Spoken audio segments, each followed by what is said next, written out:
church in particular, but I go to some very large facilities. I mean, as big as yours and bigger. Right. And it always strikes me that there's so many volunteers. What's unique about churches is some churches with their campuses are more complex and demand more expertise and possibly technology than, some Broadway theaters. Yeah. See, that's what I was gonna say, because to me, the number of demands that get put on us as AV techs at church, it kind of covers the whole bandwidth, man. As far as like the things that you would normally see in a corporate event, so you may have a speaker addressing, a audience, on a lab or whatever.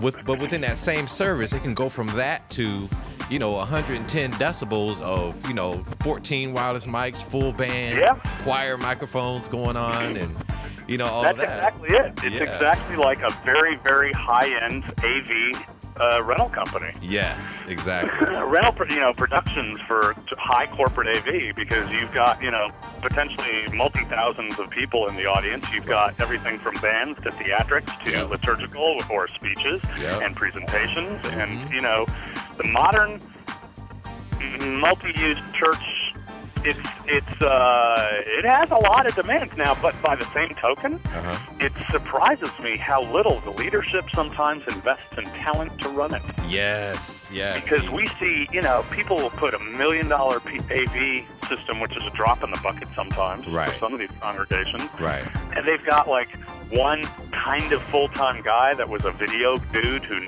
knows audio. He scratches up some volunteers because there's no budget. When meanwhile, if you go down to Carnegie Hall, you've got a staff of 15 full-time people supporting a production. Yeah, exactly. So a lot is asked of, volunteers, ministry members, or just outsourced employees. Yeah. It's kind of scattered, man. I mean, everything from an extremely professional, well-oiled machine to, a whole bunch of money being run by some, I don't want to bag on the operators because, it's not their fault necessarily, but, the leadership may not recognize that this is a machine that needs to be oiled. Yes, definitely. And, good way of putting it. Money spent wisely. Right. Well, when you're and I'll share this, and I don't know if I forget some of this while we're talking, maybe you can remember this. I started out as a rock and roll monitor engineer. Yeah. And, when we'd roll into a nightclub or a theater or, wherever we're doing our work, or an arena of some kind, my boss is not the person necessarily paying the bills. It's not the promoter. It's not the theater owner. The people who I'm working for are the musicians on stage. Right.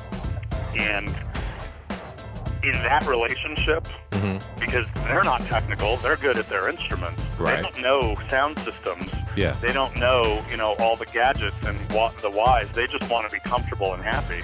And a really good sound engineer practices almost babysitting, nurturing demeanor for their musicians, because coming from LA, man, out in Hollywood, where I used to where I started doing sound, sound guys they'd be mean to the musicians, and these guys are just like suffering on stage with distorted harmonica in their monitor, and they can't hear the vocals, and they try and raise their hand to speak up, and the guy spits at them. Well, I've seen some. I might be exaggerating, but but I have kind of heard that though. Even those the same type of personalities come into the church. I've heard that from worship leaders too. That the sound guy wasn't easy to work with because they're not paid a lot. They do in fact need to know a lot, and I think a lot of it's ego. Yeah. One of the problems. Novacon is certainly not the best known brand in digital mixers, right? Yamaha is, and we all know that. Yamahas are not easy mixers, but they're the most popular. And the reason they're the most popular is because they went on a major investment of a training campaign, running 18-wheelers all over the country, setting up these gigantic learning workshops so everybody knows them. But they're not the best they're not the best mixer out there. Right. So now what I see, and I don't know so much in church world, but in the live production world, the guy who's doing the engineering doesn't want to look inept. So any gear that he doesn't understand or know how to operate, sucks. Yeah, that's good. Yeah, you're dead on with that, man. You're dead on. You know, remember when some of the very first high-end, lexicon digital processors came out, and you'd walk up to a soundboard and you'd ask for delays and reverbs and stuff, and somebody points at this black box with a couple of buttons on the front. Right.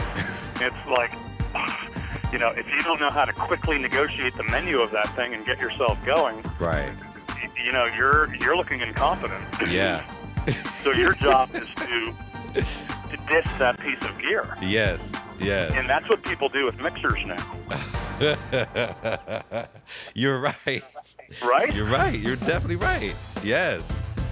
So, because I had that experience, we had some visiting engineers who came with a Christian artist, and they walked up to the Novasign, and it just terrified one of them. The monitor guy was cool. He ran it. He was good to go, man. But the front of house guy was just like, he panicked, during the service and during the tech rehearsal. He just panicked and then just kind of dismissed the whole thing because, like you say, he didn't understand it. Wasn't comfortable with it. Well, you know what? He would have done the same thing if he walked up to a Soundcraft VI6. Yeah. Which is another, $75,000, $80,000 mixer, which is a very capable device if you know how to run it. Right. But man, I got a buddy who lost a gig with a really well-known country artist. He's a monitor guy. I've been doing monitors for years. What's a monitor guy? He lost a gig and now this is somebody who, as I said, with monitors is customer service oriented, right? Yeah. Your job is to make a decent fidelity in front of each individual musician, whether it's ears or speaker wedges. Right. And and if it doesn't have to sound good, at least it has to be loud enough to cut through the noise on stage, whatever their job is. Yeah. It isn't to sit and run a computer. Right.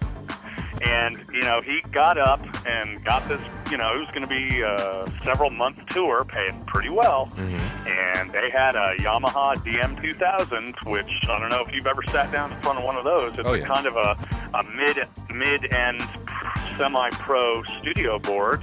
Well, it's a pro studio board with good-sounding mic pre's, but, man, it ain't a live soundboard. That's right. It's exactly right. It's a very complicated device. Yeah. And had he had an old-fashioned analog board with 48 inputs by 12 outputs, man, he'd have smoked the gig. But this was just something that the gear that they had available for the tour was a given. Yeah, that's right. The band owned the board. Oh, like, well, we lost our other monitor guys. So sound guys today, they get paid less. Right. But they have to know more. If you want the gig, the best guy, the best fidelity operator is not necessarily the guy who knows how to run the gear, which is a bummer. And because mixers, there's no common backbone between all these devices, well, as I said earlier, you get a situation where, Yamaha becomes the de facto standard just because everybody was trained on it. Right. It's kind of like the similar scenario with the Pro Tools thing, just because of the nature of how many people have it in the industry. Yeah, and man, for a fraction of the money. Now I know Avid Digidesign kind of opened up, that they've opened up to PCs and open architecture, but you can record an album with an $800 copy of Cubase. Yeah. Yeah. If you know what you're doing. That's right. And a $2,000-$3,000 hot rod computer and a good control surface. Yep. Where a lot of churches, they'll spend the $70,000 on a full-blown Pro Tools rig and maybe use 10-15% of its capabilities. Yeah. Yeah. Wow. Do you remember it's John? What's his name? Lucas. Yeah, John Lucas. Skywalker. He's the one who helped develop Pro Tools.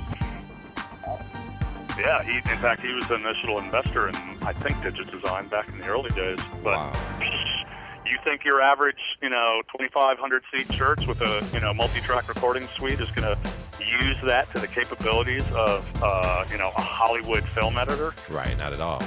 No. Right. So, you know, the trend I would like to see is common backbone and equipment. Mm-hmm. You know, if all of us manufacturers could get together to present, you know, something that's familiar, Mm-hmm. the way all the analog mixers were, that Okay. would be great. But I don't think it's going to happen. Right. So that's really where the change happens. Is the transfer over to digital, where the control surface just became common to the manufacturer itself and not industry standard. That's right. Yeah. All the old analog mixers, you know, it used to be, oh, I'm on a British console, so aux 1 is at the bottom and aux 12 is at the top. Right. You know, that was the difference. Or pin 1 or 2 is hot, you know, on Right. the inserts. But Yes. nowadays, it's all of us manufacturers have a completely different presentation of how the man interfaces with the machine. Right. And this is the most intimate component of the sound system. You can have an amazing PA flown, Mm-hmm. you know, but if this is my keyboard and mouse in front of me, how to run it, right? Yeah. If I'm not comfortable with it, or if I can't get what I need out of it, Yeah. what good is the fanciest mixer on the planet?